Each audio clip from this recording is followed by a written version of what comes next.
So we open with Erica saying, "You don't think I have any anger towards Tom because you haven't seen it?" Andy said, "Why are you so aggy when people ask you a simple question that you know is coming?" "Because I tell them the truth." "No, you lash out." Erica said, "Well, I think they're asking these questions to get at me." Erica's hurt that Sutton didn't buy it, but it wasn't plausible. "Let's not pretend that you and your husband didn't laugh at my messed up life." "No, they laughed at your implausible lies." Kyle and Dorit say, "Well, we can't control our husbands," and she said, "Well, I can't control mine." Now Kyle and Dorit are, "Oh, I never thought the divorce was a sham." Y'all are just two-faced. You thought it, we all thought it. It's plausible. So Erica mad that they had that little powwow without her where Sutton came in her black dress and schooled the girls on forensic finances. She said, "Y'all should have had me there. You weren't in any condition and you wouldn't have answered nothing, no way." Garcelle's like, "Don't forget you cussed me out just for asking if you talked to Tom, so we didn't think it was the time." Oh, she said she knew her coot was coinless back in 2020. So you had to know something was up. And he said, "How you been paying your bills?" She said, "These show checks." "So you've been getting your own money since 2020. Okay. And the accusation about her not wearing waterproof mascara. Well, do you always wear waterproof mascara? I don't wear mascara. So is all mascara waterproof? She ain't got that much money. Maybe she can't afford the waterproof. She said, "I was not looking for sympathy when I was crying with Kyle." Yes, you were. You wanted pity all this time. What about me? What about my life? Why did you get mad at Garcelle, big mad, when she reiterated that you were getting calls from your coot?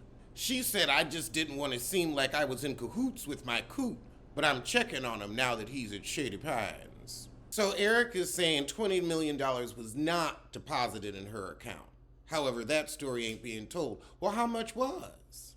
Was it just 14?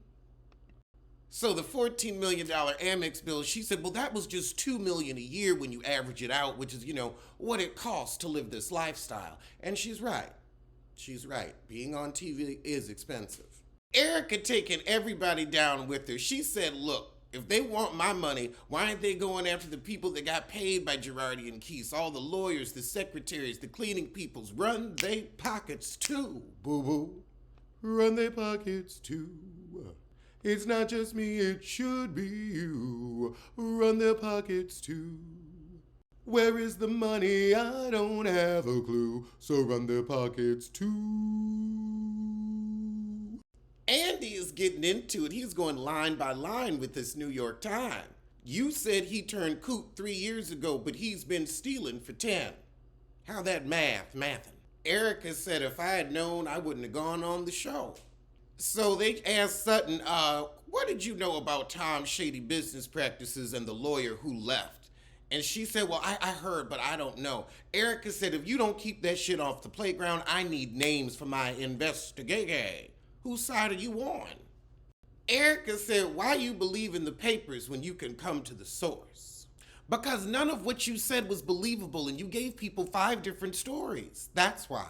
So now we're asking Renna why she made Sutton own it when those questions could hurt Erica. And Lisa's like, "Look, I just wanted it out there so that nobody could say we was talking behind the back because I done that for 3 seasons and I done had to calm my butt down." So they asked Erica, "Are you going to apologize to Sutton for threatening her?" And she said, No, I'm good on that." Okay, Erica gonna say, "Well, I wasn't threatening her. I was just saying when you have your sad storyline, I ain't gonna give you grace. I'm a tee-hee, ooh-hoo, and ask all the questions." All right, girl. I mean, you're too poor to do anything else. What? Erica said, "In Potomac, it would have been a conversation. In New York, it would have been a conversation. Only in Beverly Hills is everyone so precious." Oh, they said after she gave the "or what?" and "I'm coming for you." Who called Erica a bully? Who? Garcelle got called a bully. Sutton hired security for a week. Now you sounding like Kenya Moore. Ain't nobody coming after your peanut-shaped butt. Erica said, "I am an adult. It felt like you were being a bitchy. See you next Tuesday." She really hates Sutton.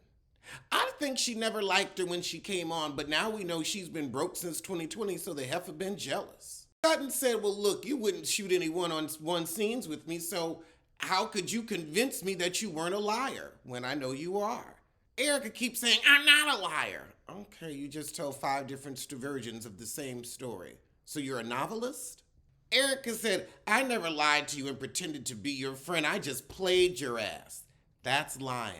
But Sutton said, let's talk about lie number 2. Just because you didn't say the brain thing happened the first time you told the ankle story, that's a lie of omission.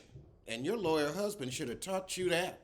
Andy asked Renna, so why did you protect Erica Jane to the hilt when you was throwing Yolanda up under the bus and told everyone that Kim Richards was at death's door with alcoholism? Renna had to apologize to Yolanda, Kim, and Eden, and Denise.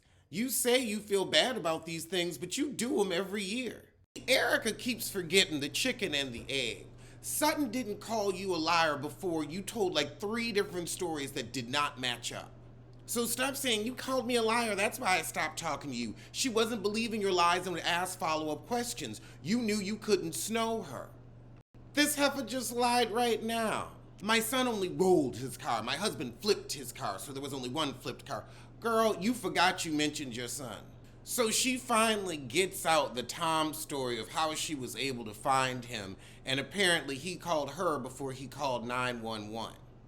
I don't buy it. It was a little more plausible. If you had gotten that one out the first time, it could have worked. But she said allegedly unconscious because her lawyers got on her. Oh, goodness. Why was it snowing where your son was? We're not going to get into that. You just couldn't come up with a lie for that one. You just said we going to leave that one alone. Okay. She said, look, if it's allegedly true, the best things I can do is cooperate in court and keep quiet so the victims can get their money and get to the bottom of this. If I go talking too much now, I can imply something that isn't true, rather than just telling my poorly crafted lies. So Erica answered everything except where it was snowing where her son was. I feel like she stuck to the same lies. I think she crafted them a little better, but I still think that you didn't take responsibility for how defensive you were and still are. I don't think it was a good look. I mean, it's good television, but not a good look. Like your jawline, not a good look. So this really was the Erica Hour. I gotta say, those were some good questions, and I'm glad that we kept going back when we didn't get an answer. Sutton said she would redo her conversation with Crystal when she said, I don't see color. Garcelle says she feels like more of an insider in the group, but I'm happy because I want to see her on this next year. She'll get with you, but she's never going to get that buck, and she's a good peacemaker. Renna gonna say the one thing I know about me is I am a good friend, except to Denise Richards, except to Kyle Richards. Maybe you just got a problem with people with the last name Richards. All right, well, that was the shit. Let me get to watching Jen Shah get arrested.